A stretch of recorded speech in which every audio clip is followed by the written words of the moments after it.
Chair, we do have a quorum if you'd like to start the meeting, or we can wait a couple more minutes for the new commissioner if you'd like. Let's see, we're at 5:31. We can give it 2 more minutes since the commissioner is new. Could be connectivity issues just getting through.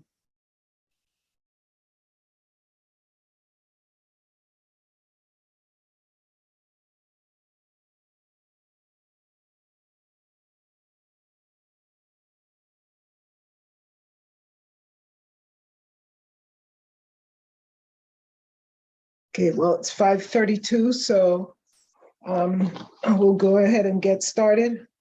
Call to order the meeting for the Sustainability Commission for January 23rd, 2023 for the City of Indio. I'll ask Sarah to do a roll call. Chair Liu, I'm present. Vice Chair Tech, Here. Commissioner Chris, Here. Commissioner Vasquez, absent. Commissioner Benson, absent. Okay. Alrighty, thank you. So we all have a quorum. So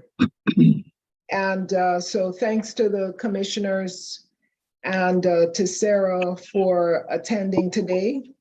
And I just wanted to, well, I guess it was for the benefit mainly of our newer members, just to remind us that our mandate, I was just looking at this again, is to advise and assist the city council, on matters of sustainability. And our second mandate is to facilitate outreach and education to the public, to the community, our community, on matters of sustainability. So that's our mandate. We have a full year ahead of us. And so with that, we know what direction we're in. So we'll go ahead and move to the next agenda item, which is our Pledge of Allegiance. So as usual, let's go ahead and recite that together. I pledge allegiance to the flag of the United States of America, America and to the republic for which it stands, which it stands, one nation, under God, indivisible, with liberty and justice for all. Thank you. Thank you.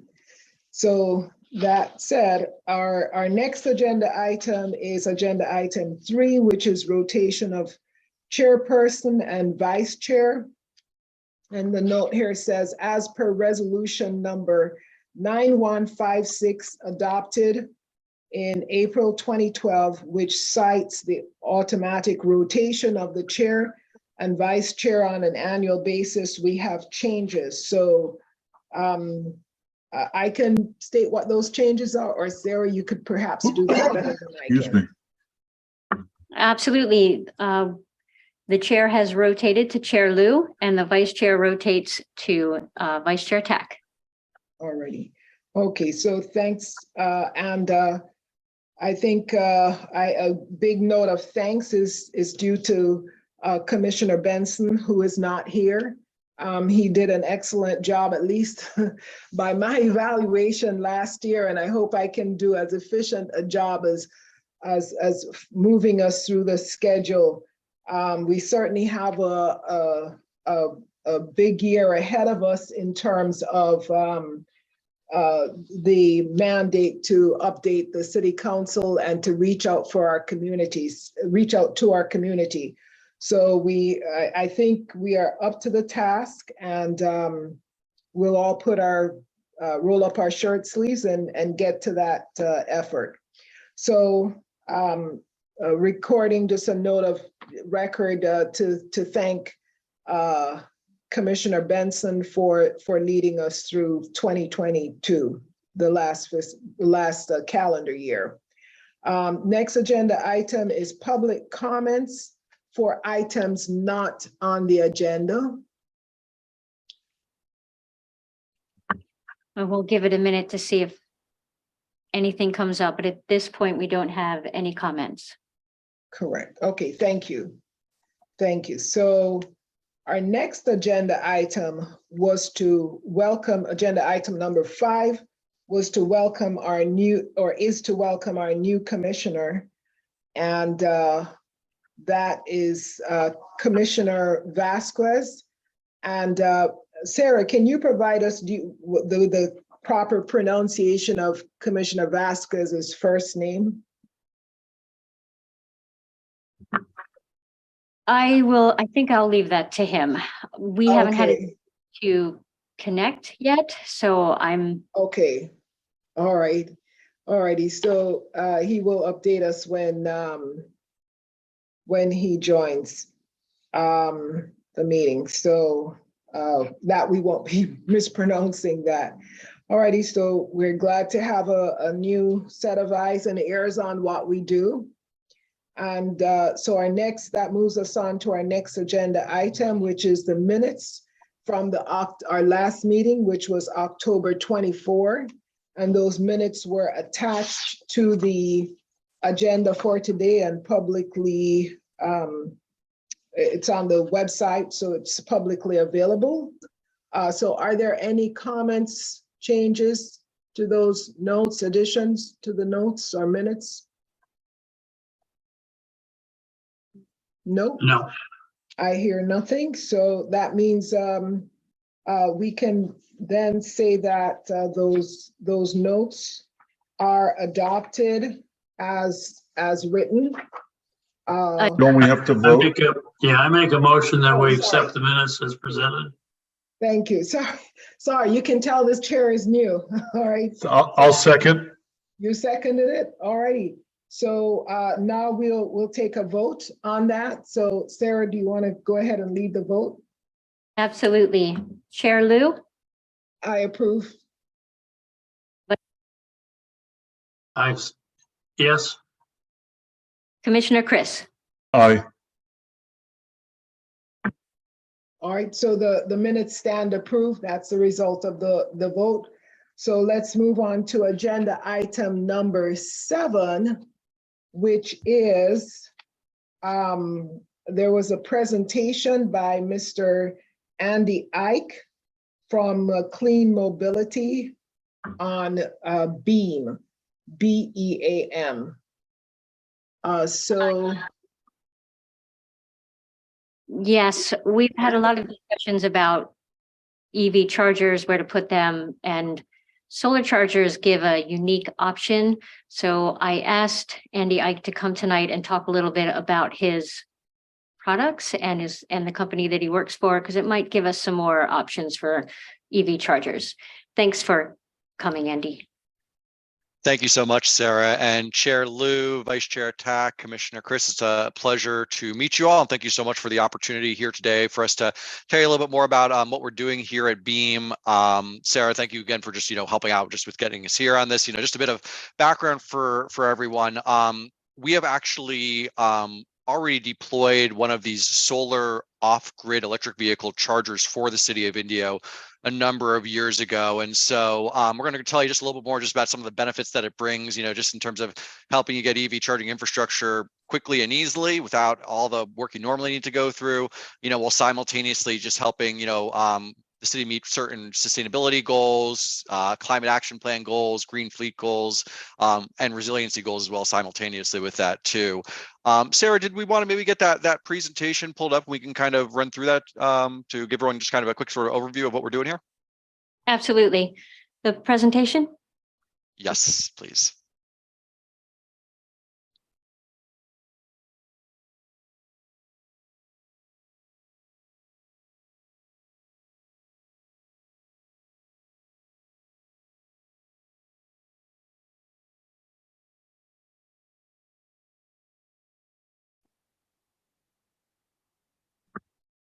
Are you able to see the presentation?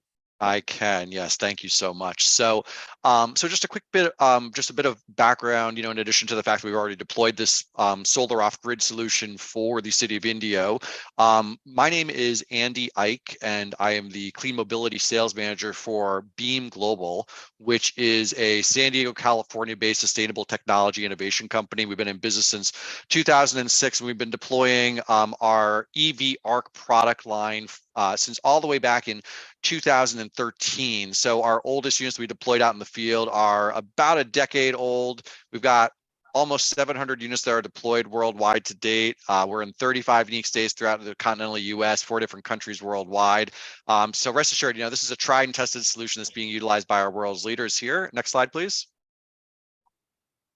So what do we call the EV ARC? What we describe it as to our clients and to prospective customers is it's a solar off-grid electric vehicle charging infrastructure solution. And, admittedly, that's kind of a loaded sort of phrase. It's kind of a mouthful, so a lot of times when we're talking about, what does an EV ARC ultimately help our clients do? What does solar off-grid EV charging help our clients do?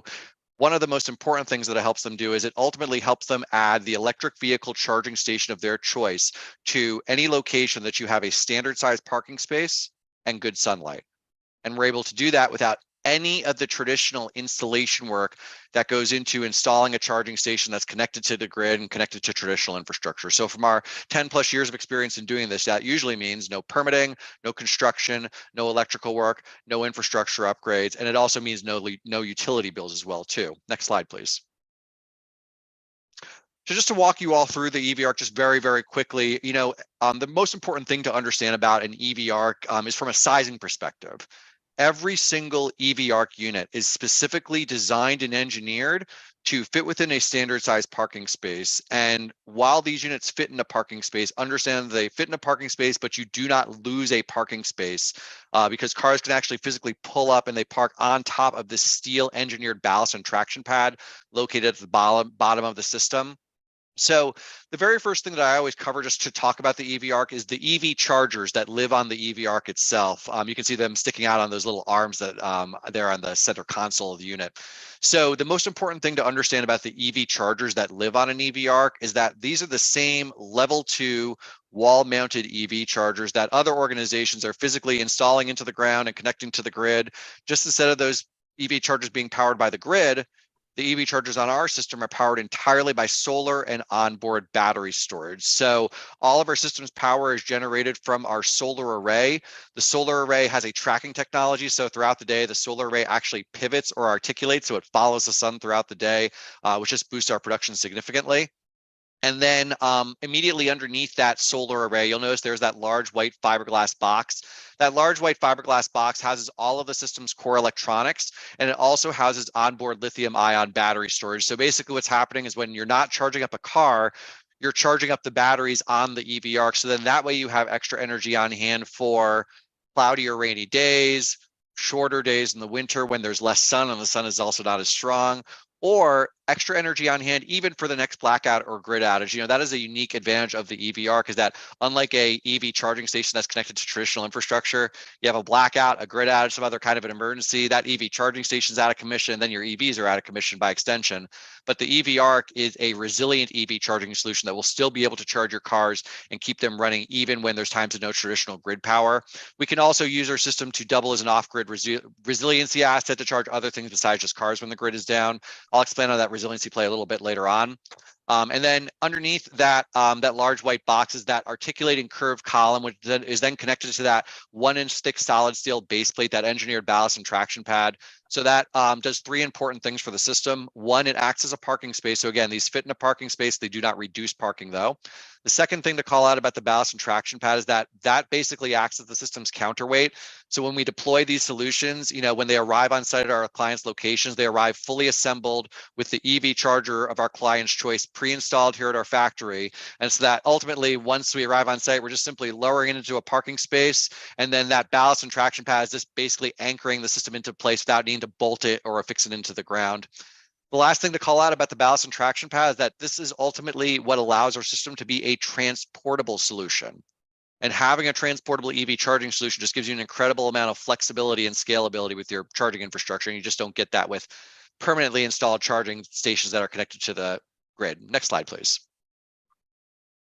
Okay, so I won't spend too much time here on this slide, but this slide just basically overviews all of the work that traditionally goes into a traditional infrastructure project when you're installing a charging station and connecting it to the grid. Just some kind of top level things that our clients are telling us is that, you know, conservatively here in California where we're located, our clients are telling us that their traditional infrastructure EV charging projects are usually taking them 18 to 24 months long, conservatively on average there from that front. So that's when that project is first handed to that project manager until that charging station is actually physically in the ground, connected to the grid and charging vehicles. From a cost perspective of things, you know, the thing about, you know, traditional infrastructure projects is that, you know, you have work like digging and trenching, upgrading circuitry, doing transformers, all of that work can be very, very expensive. And then the other thing just too is that these days with supply chain issues, it's hard for you to even get those parts, even if you want to go that traditional route there from that side of things. So, you know, you have all the 18 to 24 months long, all the, you know, the time, the cost, the effort that goes into it. And then once you finally have that charging station in the ground and connected to the grid, you're not out of the woods yet from a cost perspective of things, because every single month there then after, that charging station that's connected to the grid is going to impact the city's utility bill. How much is it going to impact your utility bill? Well, frankly, it's a real wild card and it's a real hard number to project, you know, because many times you do not know what the demand for that charging station is going to be until it's actually physically in the ground and connected to the grid.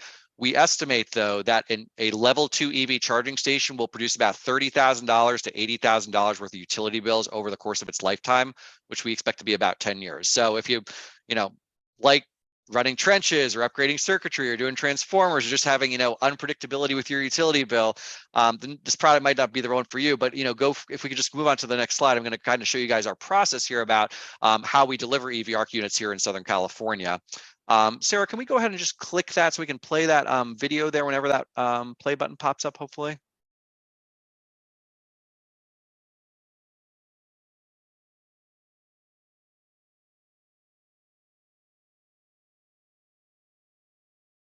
We can just play it through Vimeo here. This is fine.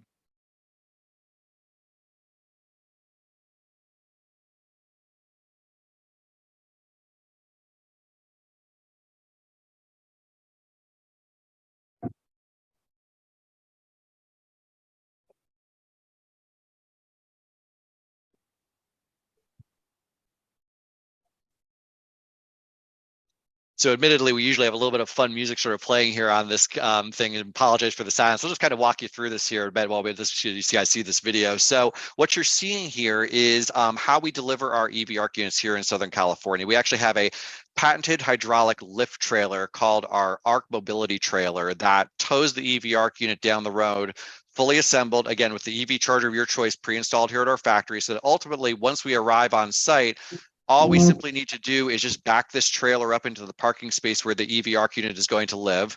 Our driver then basically utilizes hydraulic rams to lower the EV ARC unit to the parking space, just like you're seeing right here. And then all we simply do is we disconnect the EV ARC from the trailer, and the trailer go ahead and pulls off it there. And then all we're simply doing is we're activating the solar system, we're activating the EV charger. And then at that point, you have a fully functioning, ready to go EV charging station. You know, our whole setup process, once we arrive on site, usually takes no more than a couple of hours after we get there. And so, you know, the next question we always get from folks is, you know, well, what do we do now? Well, it's real simple. You just go ahead and you plug your car in just like you would with any other EV charging stations. You know, those EV charging stations, they behave, they charge just like any other charging station, just without any of the headache of a traditional infrastructure project and the long-term impact on the utility bills. But, you know, one of the really cool things is that, when you plug into an EV ARC, your car is literally driving on sunshine. You know, your car is being fueled up by nothing but 100% clean renewable energy. And, you know, we know that's something that helps a lot of our clients with reaching, you know, certain green fleet goals or carbon emission reduction goals, climate action plan goals, things like that. Sarah, thank you so much for showing that video. I think we can go ahead and jump back into the presentation here real quick. Let me just go on to the next slide here. Great. So just a quick sort of overview of the EV ARC, you know, just from a price point standpoint, you know, these units, they usually range from about $70,000 on the low end to about $90,000 on the high end, depending on customizations. So our clients get to pick out, you know, what brand of EV charger lives on the system. We can actually incorporate as many as 6 plugs or 6 ports on one single solar system. All the units have battery storage, but we can upgrade storage as needed. And then there's other optional ancillary features that impact price point. But, you know, when you're looking at that $70K to $90K price point of an EV ARC and you're comparing it to the total cost of ownership of a traditional in-ground level 2 charging station, our system will win out from a total cost of ownership perspective almost every single time, because when you look at all of the avoided cost and time related to no infrastructure project, and you combine that with the long-term cost savings of your EV charging being off the grid and never impacting your utility bill, that's how we went out from that TCO perspective. And then when you also factor in the fact that we're transportable, you know, we're off grid, you know, so there's a resiliency play. And then, you know, there's the sustainability angle in terms of being able to fuel the cars with nothing but 100% clean renewable energy. It's really that all-in intrinsic value as to why we're being selected by, you know, so many other municipalities here throughout Southern California, everything from the big guys like City of LA and City of Long Beach, City of San Diego to, you know, smaller cities like City of Maywood in the greater LA area, 17,000 people there from that front. Yeah, next slide, please.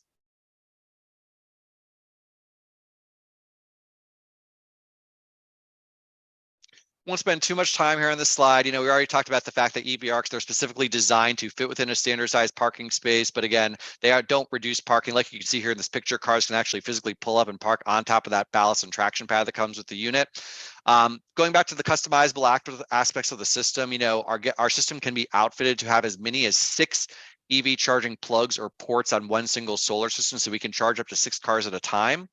And then the other thing just to call out too is that the cords or the wires that are on those plugs, they're usually about 18 to 20 feet long. So ultimately what that means is that, you know, you're able to reach parking spaces that ultimately surround the solar system. You know, you don't need to have someone parked on the ballast and traction pad for them to charge. Those cords are usually long enough to reach at least 2 parking spaces to the left or 2 parking spaces to the right. Next slide, please. Okay, let's talk quickly about just the benefits of having a transportable EV charging solution. So one thing that we see is just a common mistake that a lot of organizations get into when they're first installing their first couple of charging stations is that oftentimes they're being dictated by where to put the charger, by where the infrastructure is and where the power is. But the thing that we've learned over the course of the last 10 years of doing this is that, you know, where the power is and where the infrastructure is does not always line up about the most practical place to put that charging station, meaning is that the place where it's going to be used the most. So a lot of times we see this common mistake where an organization just simply prioritizes where the power is and where the infrastructure is, but they completely negate how practical that location is. So oftentimes they end up picking out a place that's cheap and easy to install, but it's, you know, behind the building or on the side of the building. It's very hard to see or very hard to get to unless you have good way signage. And then what we often see in those instances is that those chargers are severely underutilized. And then once the organization realizes the mistake they've made, well, they got to go through that whole 18 to 24 month long process that we described again. But here's the thing about EV ARCs to keep in mind. Number one, you can pick out a place of, you know, wherever you think is most practical, where you think the charging station is going to be used. But, you know, even if you pick out a place and it doesn't end up working out, the thing about an EV ARC is that there are no mistakes. So you can end up moving an EV ARC unit for whatever reason. You know, if you just have a place that has a higher demand for EV charging, you can go ahead and you can move it there to that location. Another thing about EV ARCs is that, you know, they are a great solution for leased properties. Reason being is because you own the EV ARC, the landlord doesn't. One thing that we see quite a bit of is that, if you're on a leased property, hey, you got to go to the landlord, you got to convince them to go install that charger. They may or may not install it based on where you are in your lease. But the thing about an EV ARC is that, hey, if your lease ends up expiring and you end up staying there, hey, no problem. You already got your EV charging figured out. You end up going somewhere else, you pick it up with you and you bring it with you to that next location. So let's talk briefly about just how you go about moving EV ARC units around. I always describe EV ARCs as transportable, but not too transportable. So every single unit weighs about 12,000 pounds. Ultimately, these units can be moved. But there's only a couple of very select specialized pieces of equipment that can move these. Short distance moves, clients of ours move them all on their own just by using a forklift. Longer distance moves, more than a mile or two, you can buy that trailer that we showed you there in that first video. It's the fastest and easiest way to move them around longer distances, but you don't need to. We also do provide relocation services for our clients, so we can move it for you. Alternatively, you could also utilize a flatbed truck to move these longer distances as well. Next slide, please. Okay, let's talk briefly just about the resiliency benefits and the benefits of having an off-grid charging solution. So one of the main things is that, this is a resilient electric vehicle charging solution like we talked about before. This is still going to be able to power your electric vehicles and keep them running even when there's no traditional grid power. So for a lot of our clients that are electrifying their municipal fleets, like City of Los Angeles, one of our top clients, for example, they are in a very ambitious process of electrifying their entire fleet or a significant portion of it. State of California, same thing. But the big question has come up is, hey, if we have a huge rolling blackout that happens, if we have a major weather event, maybe that comes through and knocks out power for a couple of days, forest fires, flooding. The other thing we've also had a lot here in Southern California is these public safety power shutoff events where the utility will turn off power for an extended period of time. So a lot of these organizations that are electrifying their fleets are hedging for these events by partitioning about 20 to 25% of their EV charging to be off grid and resilient for those events. And in addition to being able to power cars when the grid is down, we can actually outfit EV ARC units with this optional feature, which is showcased here on the right side of the slide. It's called an emergency power panel.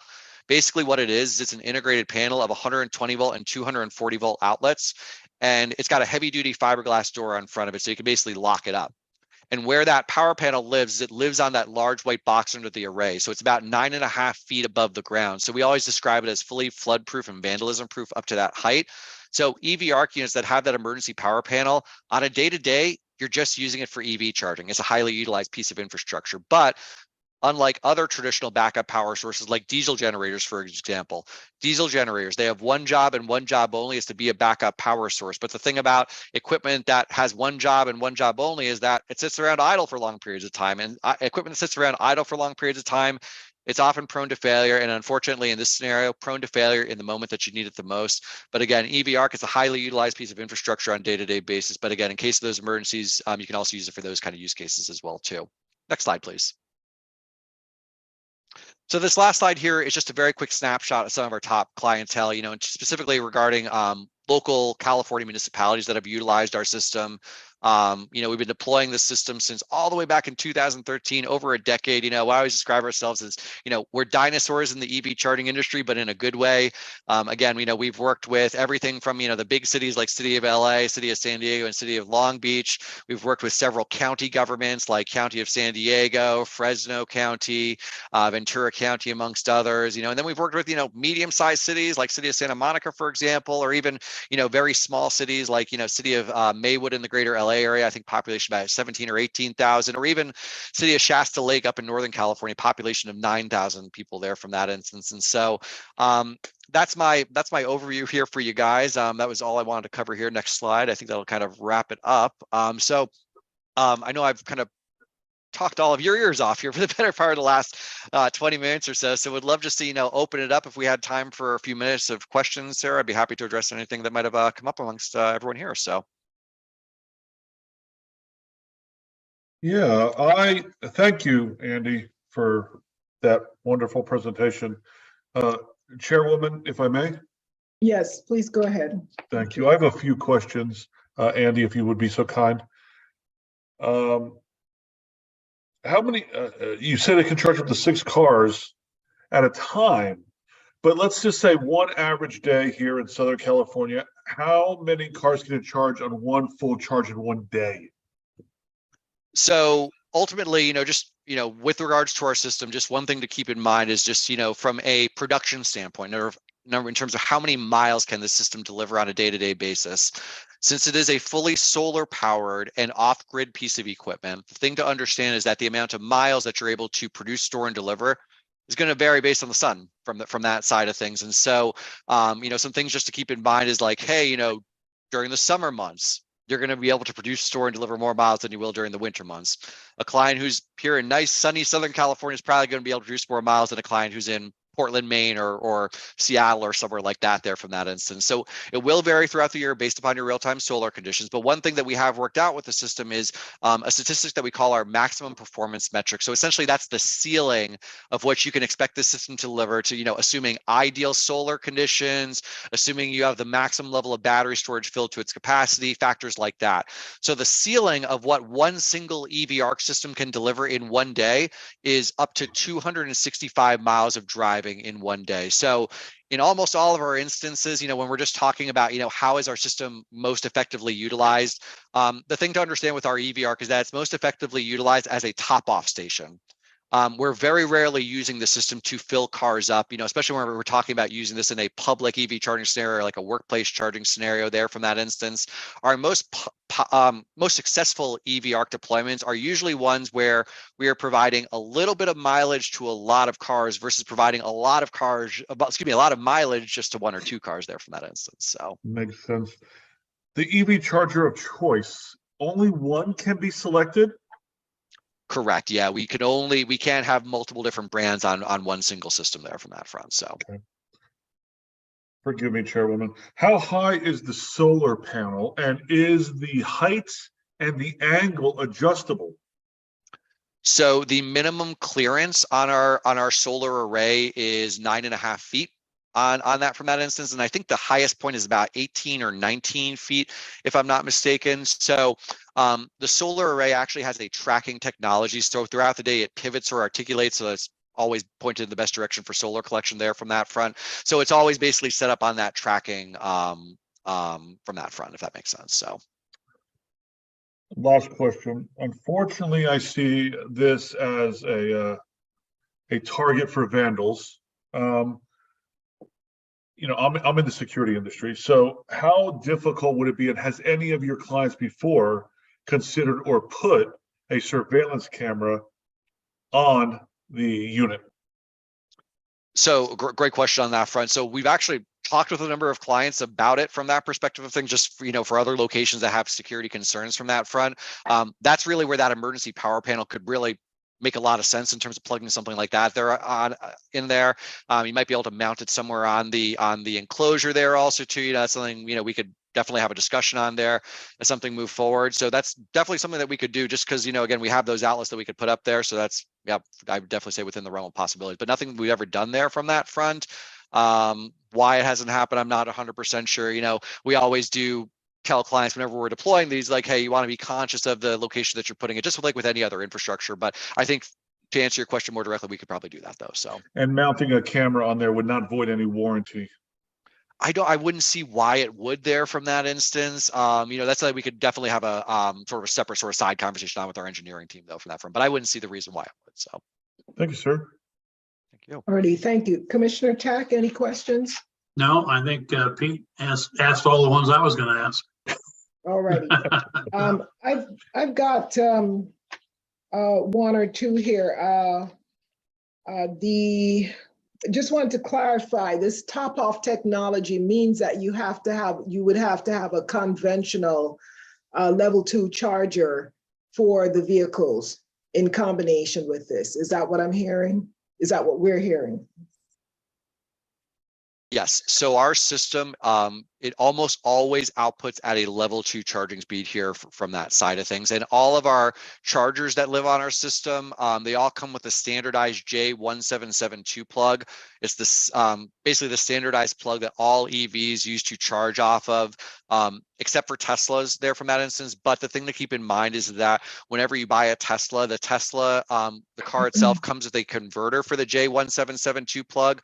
all the Tesla drivers that I know, they always just keep that in their car basically. So then that way, if they find a J1772 plug, all they need to do is pop that on the end of the nozzle, and then the Teslas can charge off of it also too there from that front. So. Okay, just trying to confirm that we would still have the expense and the project management of the conventional level 2 charging system in addition to this. This is not a replacement for a level 2 charging system. What we really are, if the most accurate way for us to describe us is we're a replacement for the grid from our side of things. So these EV chargers, basically, again, you guys get to pick out what brand of EV charger you want on the system. That's like pre-procurement there from that front. And then once the unit arrives on site at your location, it's going to arrive fully assembled with the EV charger of your choice pre-installed here at our factory in San Diego. So that again, once it arrives on site at that location, it's off the truck in the parking space and ready to charge cars, then no more than a couple of hours there from that front. So there's nothing that you guys really need to do there from that front. We basically take care of that all on the front end there. So. Okay, last question.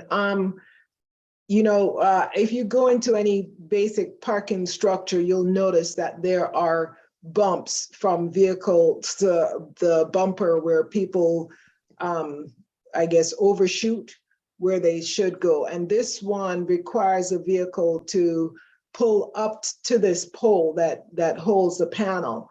So is it possible to install a guard so that the vehicle does not, pull forward too far and then ruin the equipment?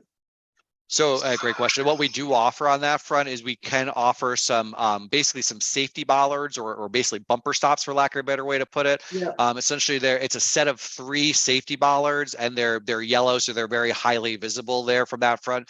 What they're really helping with is visibility more than anything. They do provide a little bit of added protection there from that front.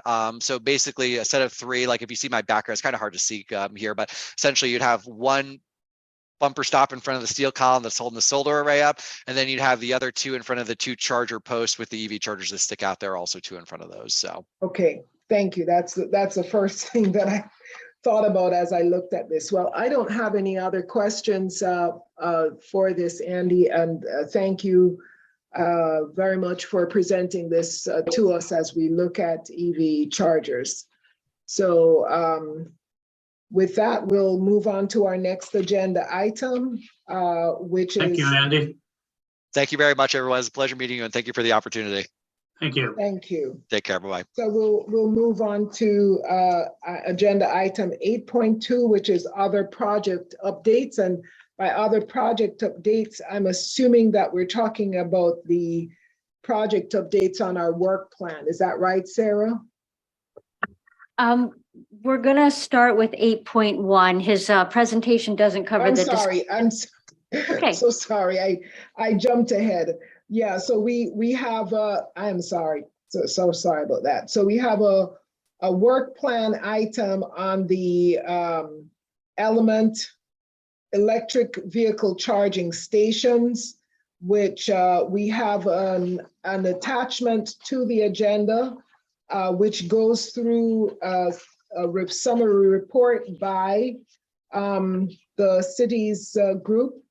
And just wanted to check, did everyone have a chance to look at this ahead of time? No? That will help. Yes, okay, that will help to inform how fast we can move through this agenda item. Okay, well, with that, Sarah, I will turn this agenda item over to you. Thank you. Then just very quickly, since everyone's had a look at it, it was ultimately to start the discussion around getting EV charging infrastructure into the city and answering some basic questions that we keep running around with, like, do we really need them and where would they go?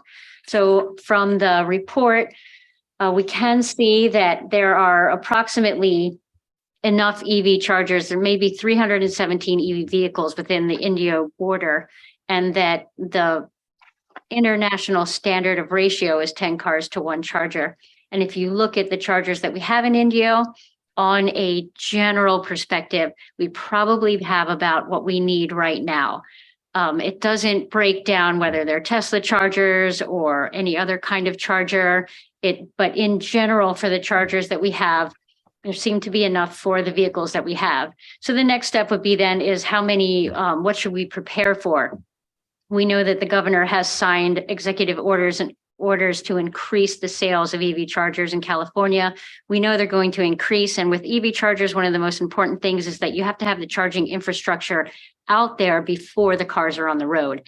So all that to say, hopefully laying down a foundation that you're comfortable with feeling that we should have more EV chargers out in Indio, that we should expand the infrastructure. It looks like from where we are now, if we're going to stay ahead of what the EV cars that will be coming into the city and on the market and that aren't even in the city outside of our borders, we could have more chargers in the city. So as it adopts, or as the adoption of the EV chargers increases, we'll need more chargers. The Tesla stations are increasing.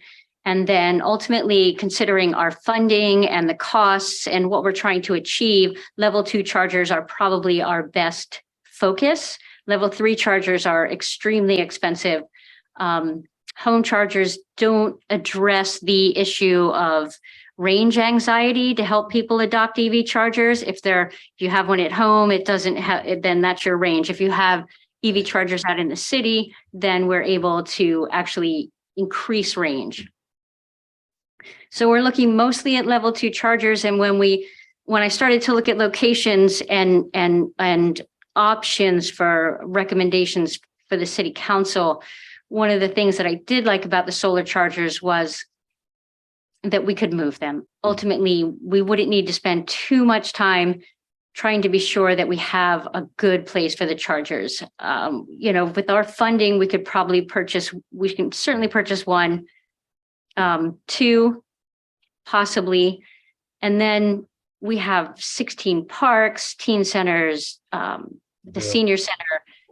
With considering what we're working with as far as funding, a full plan on where to put them, I did not do in this report, because I think we have enough options to do that. I also recommended or would like you to consider the solar chargers, because then we could move them if they weren't being used.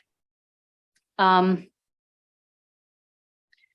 that's really it. I just put it into a summary, and what I'm hoping is if you could have some discussion about the summary and how comfortable you would be for me to bring back something as a recommendation from you to the city council. So I'm going to just go ahead and let you guys discuss the summary here and the report, and I'll answer any questions if you like. I had a chance to read the report and the summary, Sarah. Thank you. It's greatly detailed. We probably should have asked Andy, but we could always go back to him through you. I'd like to see what the difference between 70 and 90,000 is when he says that they range from 70 to 90,000, and see what that variation includes. I think he alluded to the fact that that's whether or not you put 2 chargers on it or 6. Remember, he said you could do 2, 4, or 6. I don't, but thank you, Jerry. Appreciate that. And then I think it's the battery capacity that's there, that lithium battery. So remember, he said you could upgrade that. Yeah. Okay. So I'm going to guess that that some of those options are the bumper protection and the number of cords. Okay. Notice in the picture, those cords were not 19 feet.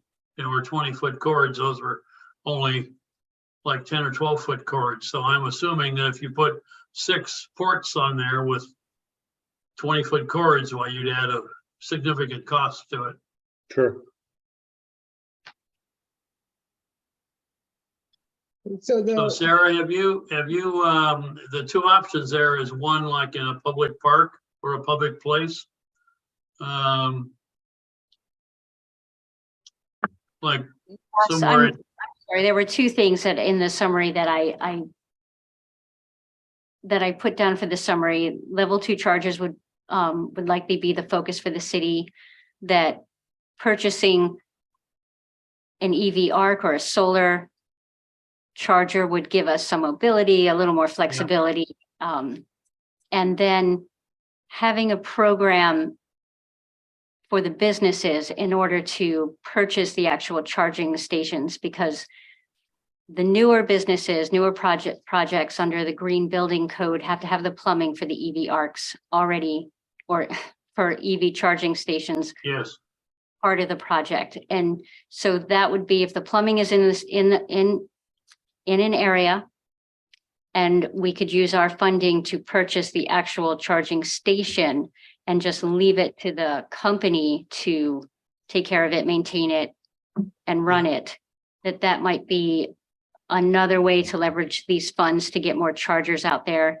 Would also be kind of a mix between the grid chargers and also solar chargers, so that we do have a mix of both, or we're promoting a mix of both. so I think a good second location would be the city golf course. Because it's not on the 10, it's not on the 111, but it's far enough off the 10 that it covers all of North Indio.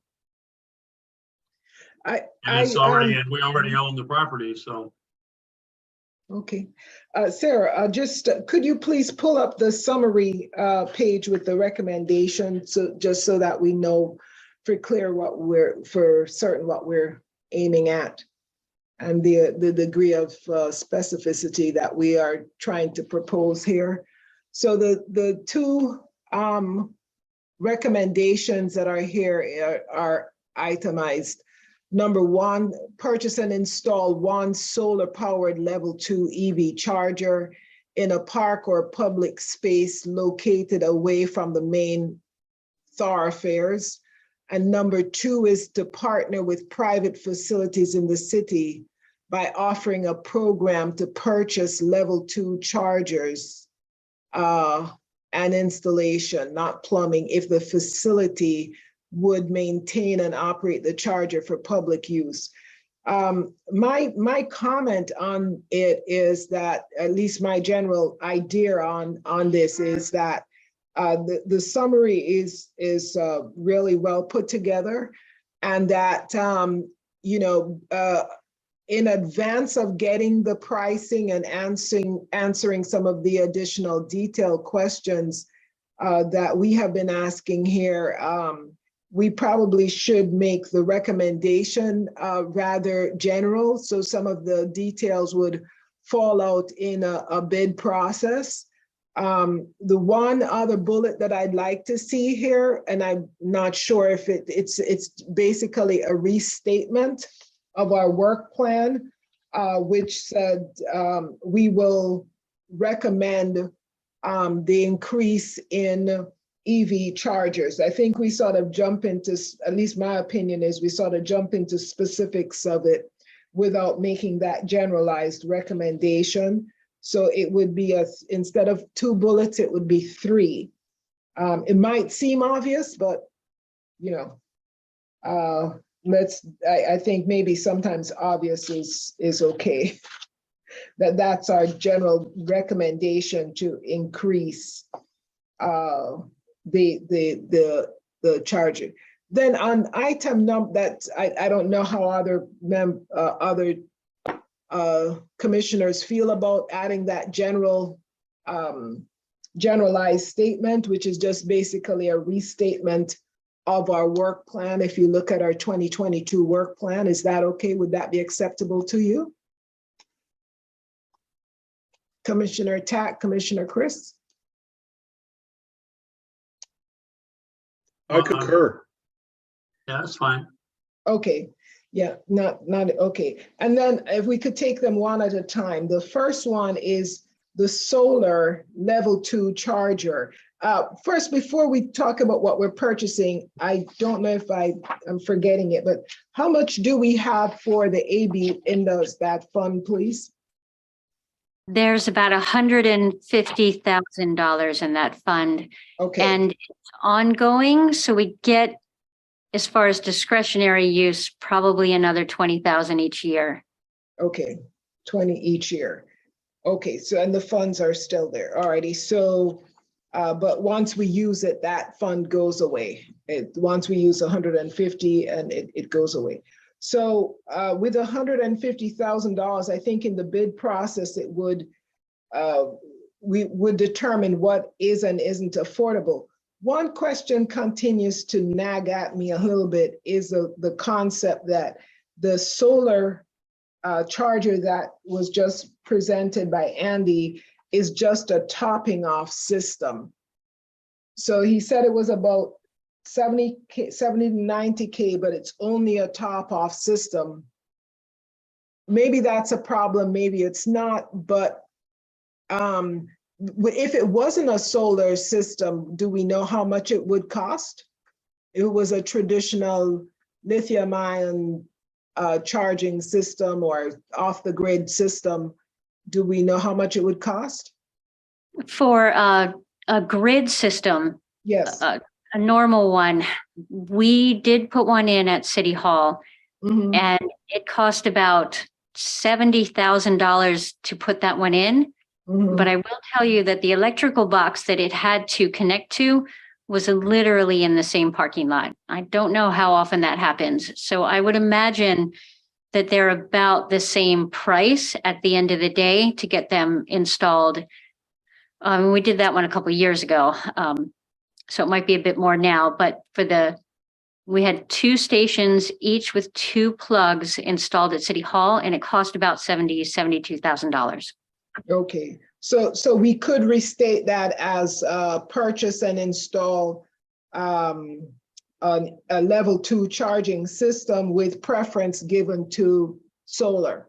That way, if you get to the bid process and it turns out that there's something, because we've just had a 2-second, well, not more than 2 seconds, a few minute presentation. We don't have specs or anything in front of us, right? So we don't want to be that prescriptive.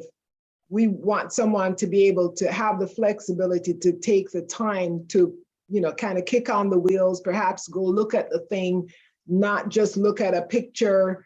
And like Sarah says, it might fall out that the solar is really the way to go in terms of flexibility. And as that gentleman was saying, moving it to where you get the best use of it, but at least it allows the procurement process to do its job. So that would be my recommendation on number 1, that we just open it up a little bit to allow the procurement process to purchase something differently if they get into the details and find out that that's not the best way to go.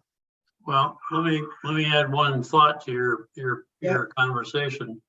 To put in a regular charger that's attached to the grid, Mhm. you'd probably have somewhere between 18 and 24 months just to get the permits and get the box put in.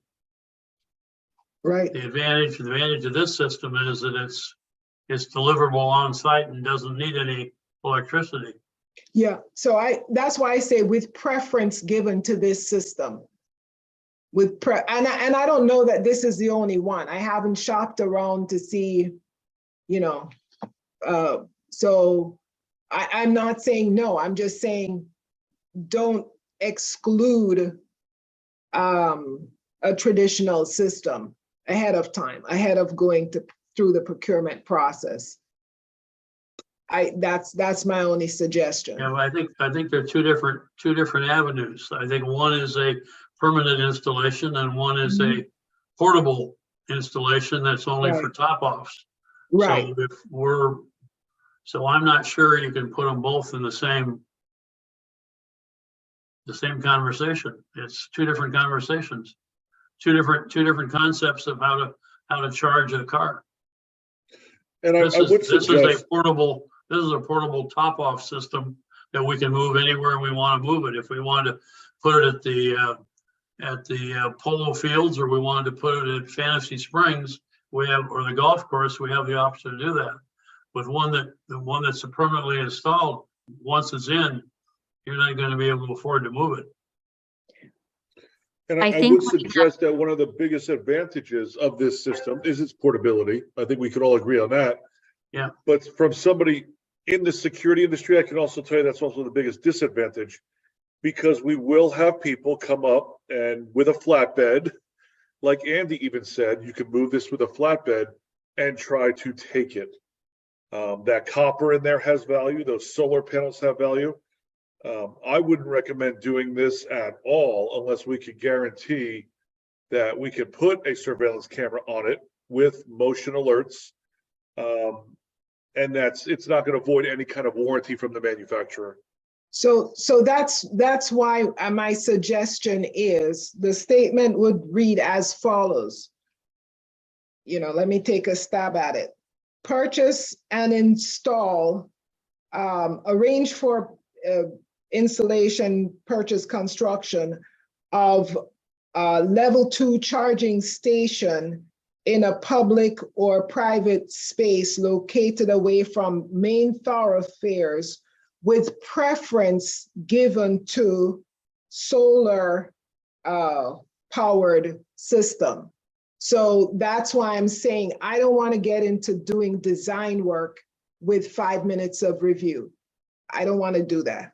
I don't want to do that. I would rather the procurement process sort out the design. We're not doing, I just, that's my cautionary note. And I don't want them to say, well, oh, well, this solar thing, we don't like the guarantees, we don't like the warranties, so we do nothing either. We want a charging station. So Commissioner Tack, let me ask a question this other way. Suppose in the procurement process, they find that they're not able to get adequate guarantees or warranties or whatever. There's something wrong with the reliability. Would you want them to pause and not do anything? We're not going to figure that out, right? The people doing the procurement, would you want them to not do anything, not even do a conventional system, or am I asking the question that way? Well, I think in the procurement process, all of those things are already guaranteed by the city, that they look at every transaction and make sure that all that's handled. And like Pete said, part of that caveat would be that they would have to make sure that the warranty would be in effect, even though we're going to need security cameras and we're going to need some guarantee that that's going to work. So whether it's a ring system or something fancier than that, why, I agree. And it's going to have to be in an area where we can have some power, because we're going to need lights. Yeah, I'm with you that this on its face seems like the preferred way to go, right? So I'm with you on that. Well, it's a starting point. Yes. So I don't think we need to say we're going to purchase it. I think we're going to review the purchase of one of these with all the details. In your case, with the warranty, and what Pete brought up with the fact that it's going to need some high-level security, because it's going to be very tempting for thieves. All right. So that battery pack, even though it's 9.5 feet in the air, could be the next catalytic converter. all righty. So let's do this then. I don't want to engineer the thing, and I'm not sure if you're following the modification that I'm suggesting to that one. So I'll send my suggestion through, because this is going to come back to us for a vote, where this is just a discussion item at this point. And when it comes back for a vote, we can just have the languages. But I'd like to see us do something with the money. I think we are all on the same page. We want to move forward with something with the money, but I want to have that flexibility available to the folks doing the procurement, so that they don't feel their hands are tied, or they don't come up and then say, oh, we're just not going to do anything because this does not meet our standards. So I would. Just one more item about the procurement. In order for a traditional grid-powered solar company to give us a quote, we would have to pick a place, because they have to figure out where they have to trench to lines and things like that. So you would have to basically recommend a place first. Okay, I do not have a place Well, we to don't, recommend. I think earlier in this process, we went through the fact that we don't have one. Yeah. All right, so if then you if, earlier in this summer, earlier in this I proposal. remember that discussion. Okay, so all I'm suggesting is that we proceed with this Mhm. with all the safeguards in place that the city of Indio has during their procurement process. And if it doesn't work, then they come back to us. They Then always do. Okay, so then I'm fine with that because I do not have a location for them. So then I'm fine with going with this, and it might come back to us, but then that's as it will. Item number 2, which is partner with private facilities in the city by offering a program to purchase the level 2 chargers and installation. Would we have then, after purchasing this system for, I guess, called 100K roughly. So we have 50, we would only have 50K left. Would this item number 2 still be from these AB 2766 funds, Sarah? Yes, that's correct. So 50, Even though Fantasy Springs isn't a private facility, that might be an opportunity where it's open 24 hours a day and it's well lit and they've got plenty of security. That might be another location that we could try it. So just a thought. so item number 2, this 50K would be sufficient, you think, to partner? I guess it won't be too many of them. But I can see that we would definitely be attractive to industries or to facilities or businesses, because more foot traffic is more business. So yes, I'm in favor of number 2. Does anyone have any objections to item number 2? None. No? No. Okay, very good. All righty, so we'll have 3 bullet points. We'll propose it as is. And Sarah, we'll look for you to send this back to us and we vote on it next week. Is that the way we will do it? That's, I think that we can do it that way, yes. I'll bring back a draft staff report Mhm. and vote on that. Okay, which- very good. Basically encompass all of what you've just said. Okay, all righty. Thank you very much. So that was a helpful and clarifying discussion. Thanks, Commissioner Tack, for reminding me of some of the items that we talked about before, the constraints on location. And so that moves us on to discussion item number 8.2, which we are at now, which is on other project updates. And as I was asking earlier, I think that is referring to the work plan projects, or is it which project specifically are we speaking about, Sarah? Both. Okay. All right. First, just a quick update on the True Zero Waste information. We do have Stephanie Barger here. She's with the U.S. Green Building Council. She's the Director of Market Transformation and Development for True Zero Waste. She does a lot of that. I did let her know that we'll be having a more robust conversation about this at our next meeting, but she did want to come today and at least introduce herself. Please feel free. Stephanie, are you able to Right. speak? Yes, and Athena, we've spoken before. So nice to meet everybody, and thank you for your leadership. It's amazing all the work that you are doing. And we're just here, we're part of U.S. Green Building Council, which of course has the LEED certification. And we're just here to support communities like yours and whatever we can provide. So if it is the actual True certification, if it's our True Advisor training, we have tons of webinars, case studies, partners. So just looking forward to speaking with you more, hopefully next meeting, and providing you as many resources that you need. So if you have any questions, great. Otherwise, we can wait till next time. So I will be bringing it back as a specific item on the agenda next month. By then we'll be a little further down the road with some of the discussion we had at the last meeting. And then, if you have any questions on that piece, I'm happy to answer. I do not Okay. have. Okay. Another project that we have is our outreach plan that was on our work plan as well. And next month I rescheduled CV strategies to come out and talk about the next or the outreach plan.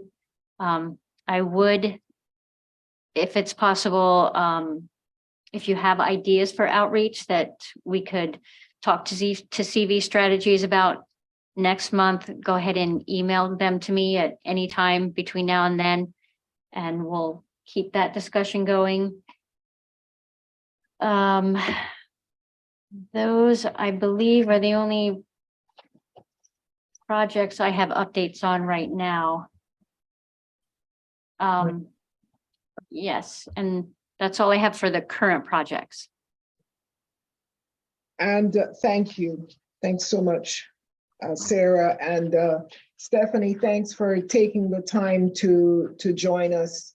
And we'll certainly let you know as we are honing in on the waste issues on zero waste. We move on to agenda item number 9, which is commissioner comments. So I will ask Commissioner Tack, do you have any comments, please? Yeah, Sarah, how are we? You signed a new contract with Vertec? You're muted, I think. It's signed, yes. Okay, and how are we on the food waste collection part of that? We have rolled out the commercial sector, which was one of the more difficult parts of what we had to do, and that's complete. And we did that first in order to stay in compliant with CalRecycle, who was really focused on commercial before residential. So we managed to do that, but it is time to work more on the residential. We're more or less, most of the city is already rolled out with green containers, except for a few small pockets, like, well, one small pocket is Indian palms. Yes. So we need to focus on that next. And I am working with Vertec to set a schedule to have that done now that the commercial is finished. Okay, well, I'd like to be pretty closely involved in that. As you probably know, I'm on the board for the Master Association for that development. So we're getting a lot of questions and inquiries, and I don't think people really understand what the next process is. So information and communication is going to be very critical in that area. I agree. Let's talk. We should probably come back out to the board and speak to the board again. And now that we have a more of an idea and a schedule of what's coming out, we'll come back to the board. I'll bring Vertec. Okay, well, you can communicate that through me if you want, and I can set that up and I can put you on the agenda for the next month's meeting. Yes. Okay. Alrighty. Anything Okay, else, Pete, Commissioner? it's all yours. Thank you, Alrighty. sir. Okay. Appreciate that. My only comment is, and I want to be sensitive because I don't know every commissioner's personal circumstances, but I really would like to suggest and encourage us to get back to the dais, get back to council chambers. I think we need to follow city council's lead with that. I know we live in uncertain times and we live in a very unique situation with COVID and everything else. But I think that in-person meetings has a different energy, not just for us, but for the public as well. And I would like to encourage everyone to consider that. Next month, if Sarah will have me, I plan to do it myself but I'd really like to see us do that. I mean, we're doing important work here. And I think in-person meetings following city council's city council's lead in doing it is an important step for us. Yeah, I agree, Pete. I'll be there. Appreciate you. I agree with that note of encouragement also, and I would have been there today, but for having gotten a cold, which I did not think you wanted to necessarily share in. So You don't want to share. So as you can hear, my voice is rather unusual, and it's a little bit more unusual today than normal. So I think we need to retain the capability for the video, because that also provides another avenue for participation. But being in chambers, especially when we're having presentations, Yes. it will help us to sort of gauge the bring us a little bit closer to the presenters. I do have some general items of encouragement.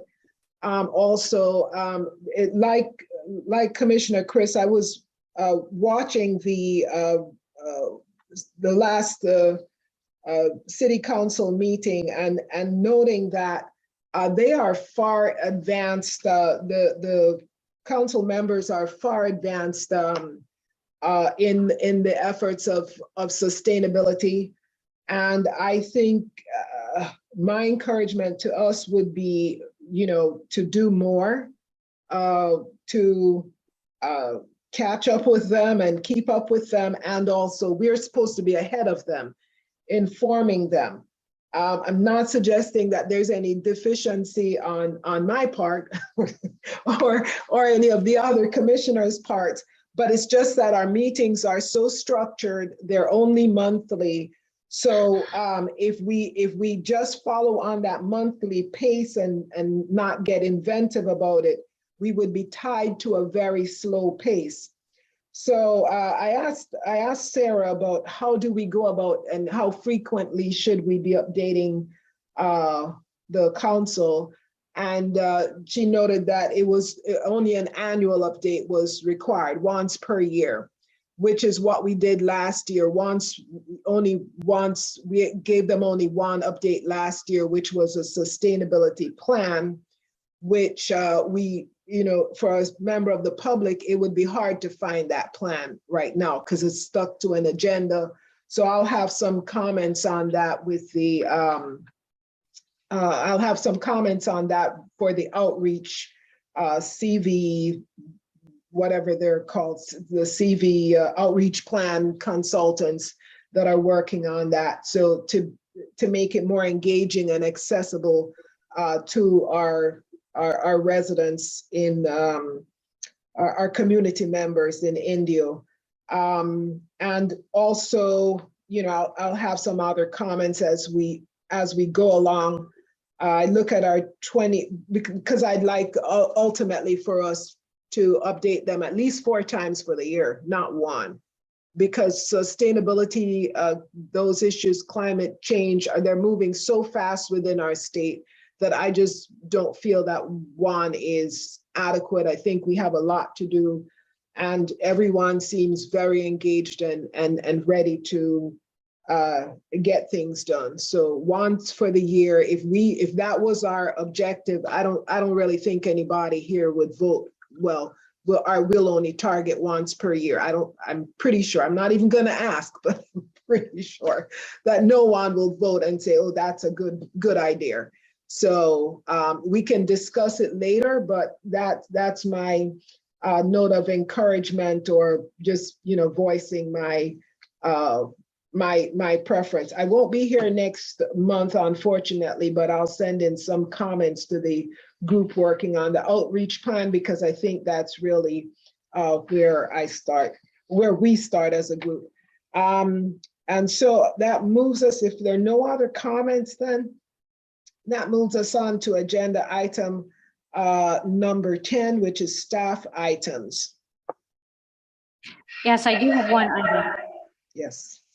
I did want to bring up that we're going to have to start discussing the 2023 work plan very soon. And that I've gotten some feedback from some of the commissioners about kind of keeping the pace moving on a little bit more, having maybe broader reaching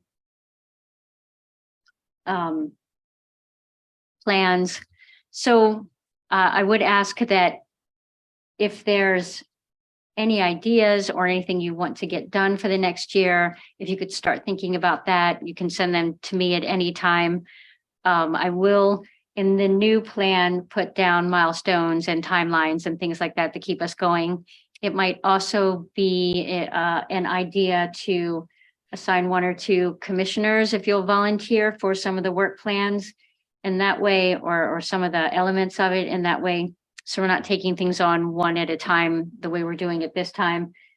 These are just some ideas for some of the feedback that I've gotten to keep things moving a little further and on specific timelines and things like that. So if you'll think about that, please. And if you have any ideas for the work plan, this one will be a lot easier. Last time we had to do the whole sustainability plan, and then the work plan was almost kind of an afterthought. So now we can really focus on whatever it is that you want to get done next year and get those put